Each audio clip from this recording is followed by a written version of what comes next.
Good morning, my dear. I hope you're having a lovely morning so far. I wanted to take a quick moment and talk about grief.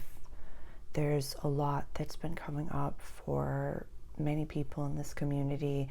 Grief, anger, frustration, going through the stages of grief, whether they're classic stages of grief or whether it's someone has passed on or a relationship has ended or things that we expected to happen didn't happen, or in any sense, something that we expected to happen didn't happen, or something that we didn't expect did happen, and our expectations weren't met, or we thought someone would be there.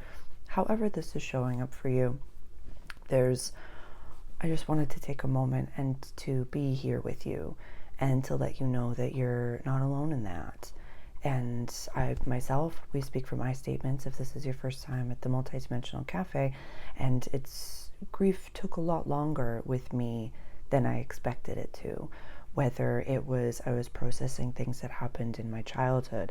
I lost a dear friend that I hadn't seen in some time, and we were blessed to be able to see each other, and then within that week he passed on, and it really took me off guard, the whole thing happening all together at once.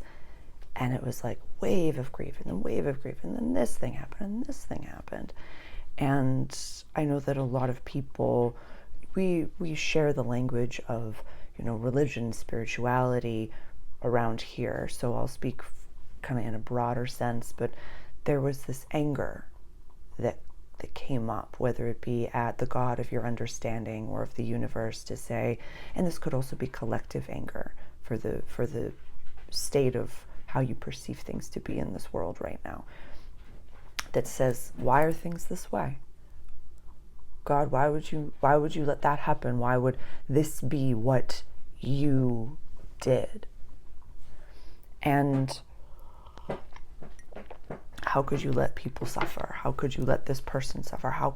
Why would you give me this idea and then take it away from me? Why would you give me this relationship and then take it away? Why would you give me this friendship, this partner, this life, and then take it away from me? And I don't want to even try to speak from God's perspective during these times when my human Sarah experiences grief. It humbles me and reminds me that, even as a channeler, these aren't my messages. We're the vessel. We can be helpful and hold space, but it reminds us how human we are. It reminds us that we can experience pain just as deeply, if not more so, than joy. And I wanted to just share that if you're experiencing grief, if you're going through difficult times, if you're not really sure what is going on, why would this happen? I don't have the answer for you. I just want you to know that you're not alone, and that you're seen, and that you're heard, and that you're not alone in what you're experiencing. I thought the more I swan dove into my grief, it's kind of like with anything with leadership. You're like, swan dive into it, and then the quicker you get through it. But this season of grief, or even in 2025, it's been waves and waves and waves of new things and nuances, and another thing happened and this happened, and it's knocked me down many times to the point of exhaustion, to the point of like, I can't do much. Like it really takes a toll. And then that hits my productivity, and it hits my ego, and it's all different things. So there's no answer. I don't have the answer.